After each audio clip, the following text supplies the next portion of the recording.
Narito ang full video kung saan tila binasag na ni Senator Dante Marcoleta ang buong katotohanan tungkol sa tuni-tuniladang ginto na di umano'y palihim na ibinenta ng Marcos administration, na kung saan kwini-kwestiyon ng taong bayan kung ano ang nangyari at saan napunta ang ibinentang ginto. Narito't panuuri ng full video.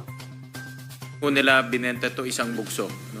So kumita rin ho sila along the way kasi in tranches ho nila binebenta pataas.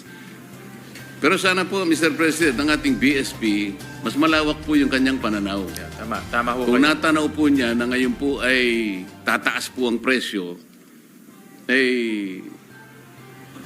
doon po sana natin may bebenta ng mas marami, mas malaking ganansya po ng ating bansa. Baka mag-overlap. Definitely, ako yun rin po ang aking tingin. So, but yun po ang direction is to have a convergence po ng all the geotagging and mapping activities. So hindi na po tayo maglalagay ng mga pondo sa iba't ibang ahensya na meron pong geotagging and mapping activities. Dapat isa lang po. Ang proposal po is under DepDev. So yun po yung proposal. Salamat po, Mr. President. Noong pong nakaraang taon, Mr. President, ayon po sa International Brokerage Tracking Website, ang Pilipinas po ang nagbenta ng pinakamalaking volume ng ginto sa buong mundo. 24.95 tons. Dahil nga sa pangyayaring ito ay bumaba ang ating gold holding sa 134.06 tonelada na lang. Ang Thailand po, Mr. President, ayon po sa ulat na ito, ay nagbenta lang ng 9.64 tons. Ang Uzbekistan ay 6.22 tons. Ang Mongolia, 1.33 tons. Saan po ba yung Mongolia, Mr. President? Mongolia nasa Central Asia, Mr. President. Pwede po tayong makarating doon. Kilala ko ho yung Deputy Prime Minister doon, Mr. President. Kaya ako gusto po natin tinatanong bumisita. ay alam ko pong kaibigan nyo yung Deputy Prime Minister. Ang Singapore po, Mr. President, nagbenta 1.18 tons. So, kung pag-usam po, yung financial standing po ng Singapore, ay malayo po tayo. Pero talagang, bakit po tayo nakapagbenta ng ganong karami? Ano po ang naging batayan, Mr. President? Unang-una,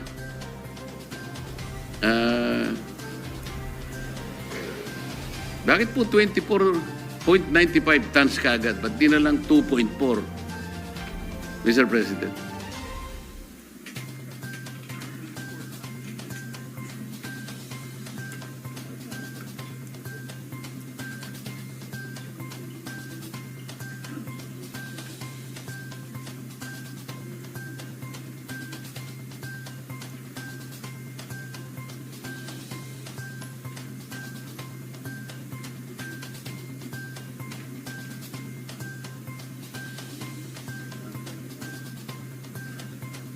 I was advised, Mr. President, by the BSP that it's part of their portfolio management. So from time to time, they would adjust their portfolio depending on the situation and depending on the risk. So in this case, they sold gold and transferred to another asset class. Ang kagandahan ho dito, Senator Marcoleta, kumita naman ho tayo dahil mataas ang presyo ng gold ngayon. So kumita naman ho ang BSP dito sa pagbenta. Pero lumipat lang naman siya in another asset class na high yield, low risk.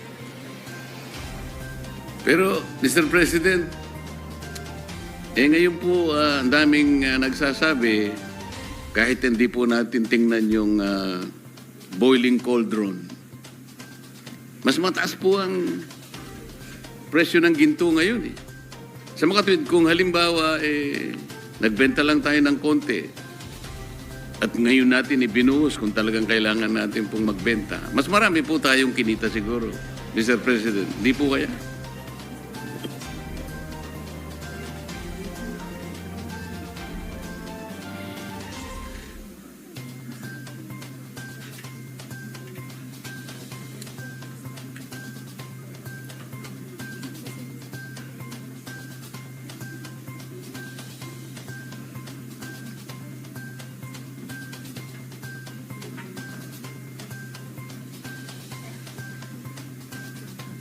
So tama ho kayo na mas mataas ho yung presyo.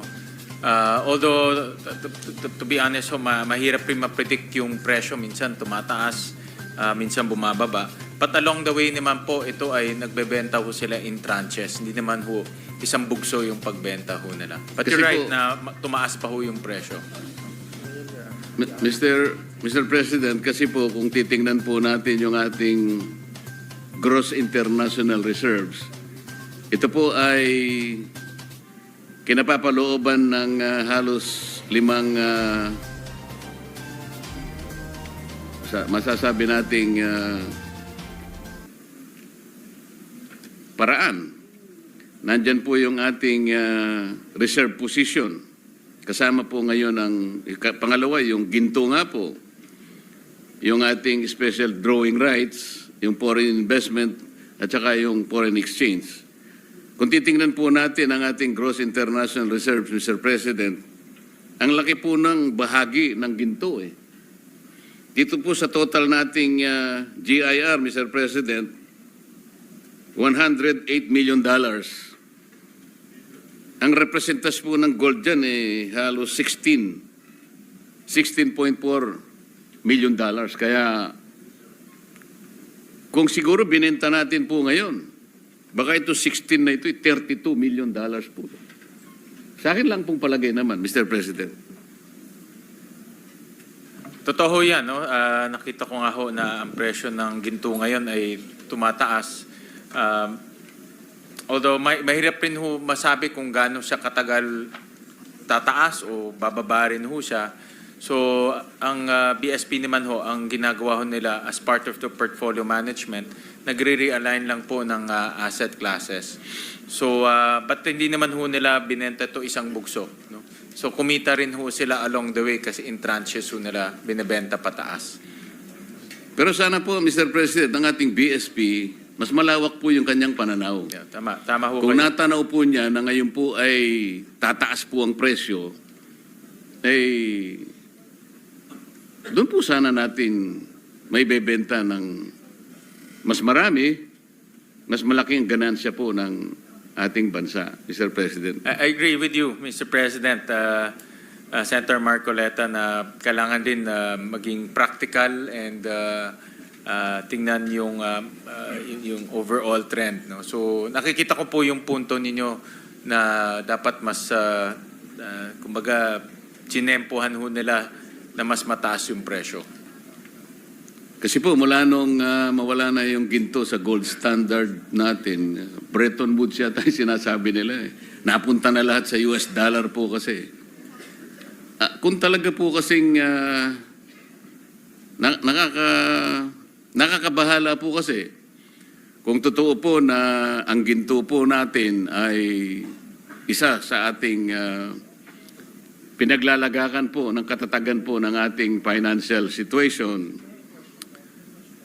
Maski po sa ating pamilya, ugaling Pilipino na pag meron ka pong ginto, napaka makaingat eh. Hindi po natin basta-basta dinidispose yung ginto. Parang seguridad po ito eh, Mr. President. Tama po ba? Tama ho, Mr. President. Tingnan po natin, kahapon po, Mr. President, ang ating piso ay 59.17 to the US dollar.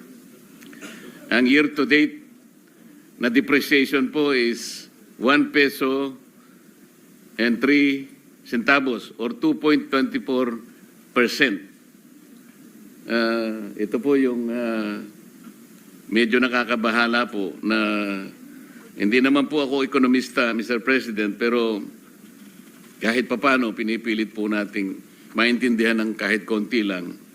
Para sa ganun po ay maintindihan din natin kung paano ipaliliwanag sa ating mga constituents yung galaw po ng ating financial system, Mr. President.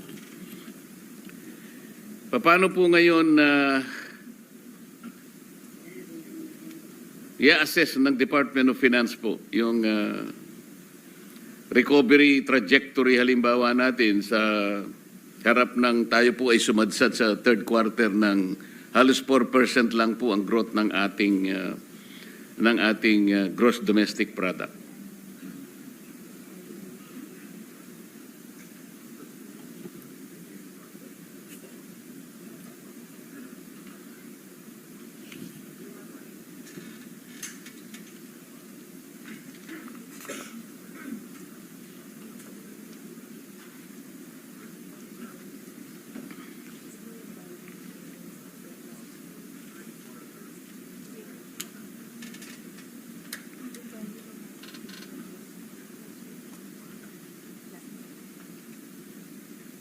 Thank you, Mr. Yeah.